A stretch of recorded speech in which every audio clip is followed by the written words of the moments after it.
Hello guys, welcome to my new vlog. মই আছো বৰ্তমান হিন্দী চিনেমাত কিডনেপ কৰা মাৰুতি সুজুকি উমনি গাড়ীৰ আগৰ সিটত বহি কেনে গৈ আছো নীলাচল পাহাৰৰ ওপৰত উঠি আছো গৈ আছো চাবলৈ মা কামাখ্যা মন্দিৰ।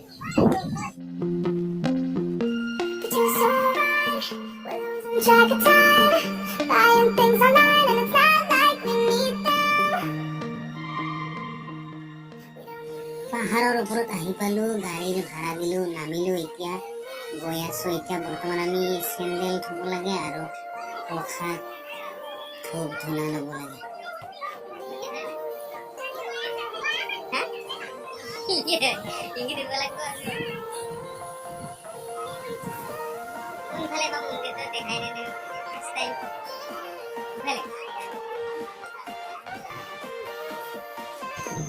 প্ৰসাদ ধূপ ধূনাৰ কাৰণে বহুত দোকান আছে, তাৰে এখন দোকানত মাতি লৈ গেল আৰু আমি এতিয়া লৈ আছো প্ৰসাদ, লৈ আছো ধূপ লৈছো, চাকি লৈছো আৰু কিবা কিবি মালা চালা দি আছে হাতত বান্ধা কিবা কিবি বৰ্তমান। তাৰপিছত আমি ইফালে থৈ দিলো আমাৰ চেণ্ডেল লৈছো, মোৰ বন্ধু আৰু মোৰ চেণ্ডেলে লৈছো। তাৰপিছত আমি ওলালো, এতিয়া ভৰি থৈ আছো।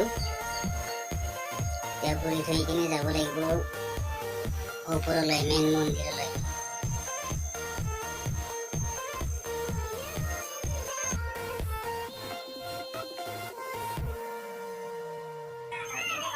চেণ্ডেল কেইযোৰ থলো, কিন্তু এতিয়া এটা প্ৰব্লেম হ'ল, আমি বেগটো থবলৈ পাহৰিলো। এতিয়া আৰু 10 টকা ভৰি কিনে আমি বেগটো থব লাগিব কোনোবা এখন দোকানত, আৰু ভিতৰত বেগ নিবা নিদে। তাৰমানে বৰ্তমান আমি খটখটি বজাই আছো, যি নৰকাসুৰে বনাইছিল নেকি এইকেইটা খটখটি।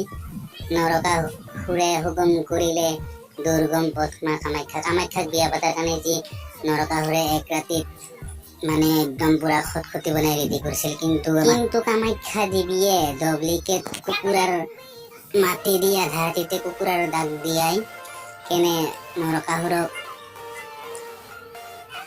ঠগিলে বৰ বেয়াকে। বেচেৰা হয়তো তাইক বিয়া কৰাৰ কাৰণে যি কষ্ট কৰিছিল, নিশ্চয় নৰকাসুৰৰ সলনি হলহেঁতেন যদিহে কামাখ্যা দেৱীয়ে কল হয়। গতিকে তাক পাবাৰ কাৰণে ইমান কষ্ট কৰি খটখটি বনাইছিল এক ৰাতি, নিশ্চয় সি সলনি হলে ভাল হল হয়। কিন্তু কামাখ্যা দেৱীয়ে বৰ বেয়াকে ঠগিলে। বৰ্তমান আমি আছো মন্দিৰৰ ভিতৰত। ইয়াৰ অলপ আগত আছে মেইন মন্দিৰটো, তাত ভিডিঅ' কৰা এলাও নাই, 5000 টকা ফাইন, ভিডিঅ' ফটো কৰিব নোৱাৰে। গতিকে এতিয়া আমি মেইন মন্দিৰৰ ভিতৰৰ পৰা ওলাই আহি ইয়াতে বহি আছো। আপোনালোকক ইয়াৰ ফটোত যে কেলেণ্ডাৰ বিলাকত দেখুৱাই তাৰ ফটো এইখিনিৰ পৰাই উঠাই চাগে।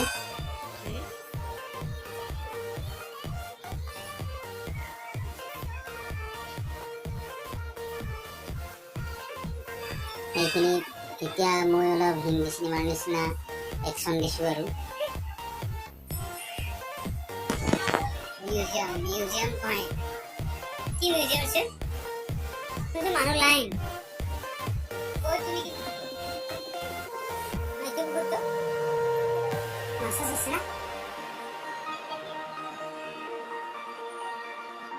Japanese night ko.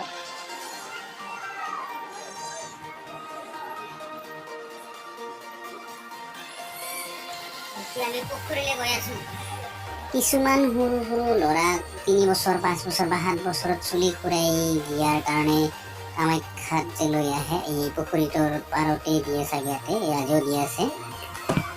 বৰ্তমান আমি ঘূৰি আছো, বা আজি বহুত মানুহ আহিছিল, ঘূৰি আছো। এতিয়া লাহে লাহে আমি ঘূৰি ওলাই যাম আৰু। বেগ থৈছিলো যে বেগ ল'ম, এতিয়া বেগটো ল'লো, লৈ কিনে লাহে লাহে আমি গৈ আছো খটখটিৰে লাহে লাহে। গৈছোঁ মাত্ৰ গুৱাহাটীত, আপোনালোকৰ যে সময় সুবিধা গতিকে আহিব অকণমান যাম। ইয়াৰ পৰা গুৱাহাটীখন দেখি পাই পৰা। কিন্তু সেয়াটো ভাল নহয় দিয়কচোন, কম দামী মোবাইল, তাৰ কাৰণে ধৰিবই নোৱাৰি তাৰ ঘৰ বা কোনটো নাপায়, কোনটো মিলিয়ত বা কি অফিচ আছে। এনেকৈ ঘূৰি আছো, বৰ্তমান সময় পাৰ কৰি আছো ইয়াতে কামাখ্যা মন্দিৰৰ নীলাচল পাহাৰত।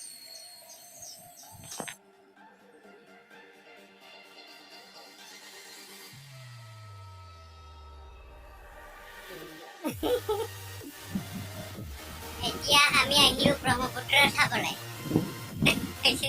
ভিডিঅ' ক'লে মানে কি ঘৰৰ পৰা বেছি দূৰ নহয়, মাত্ৰ 50 কিলোমিটাৰ। তথাপিতো আমি আহি নাপাওঁ ইয়াতে। বাহিৰৰ পৰা গোবিন্দহঁতে এইখিনি হেৰি কৰি যায়, বলি দি যায়। আমাৰ ঘৰৰ পৰা মাত্ৰ 50 কিলোমিটাৰ, তাকে অহা নাছিলোঁ। বহুদিনৰ মূৰত আহিলোঁ, আহিম বুলি ভাবি আছিলোঁ। ভাল লাগিলে। ৰাতিপুৱাৰ বৰষুণ আকৌ আহোঁ নাহোঁ নাই কি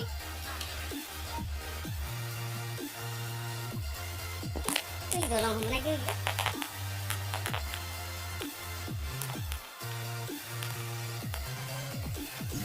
এনেকে ঘূৰি ঘূৰি ভাটিবেলাৰ টাইম হ'ল আৰু আমি আজে বাজে কথা পাতি আহি কি ঘৰত যাবাৰ হ'ল। তাৰ কাৰণে আকৌ পিকনিক কৰা গাড়ী সেইখনতে উঠিলোঁ। উঠি কিনে বৰ্তমান আমি নামি গৈ আছোঁ। যদি ভিডিঅ'টো ভাল লাগিছে তেতিয়াহ'লে লাইক কৰিব, আৰু যদি এনেকুৱা ধৰণৰ ভিডিঅ' চাব বিচাৰে তেতিয়াহ'লে চেনেলটো ছাবস্ক্ৰাইব কৰিবলৈ নাপাহৰিব। Bye bye.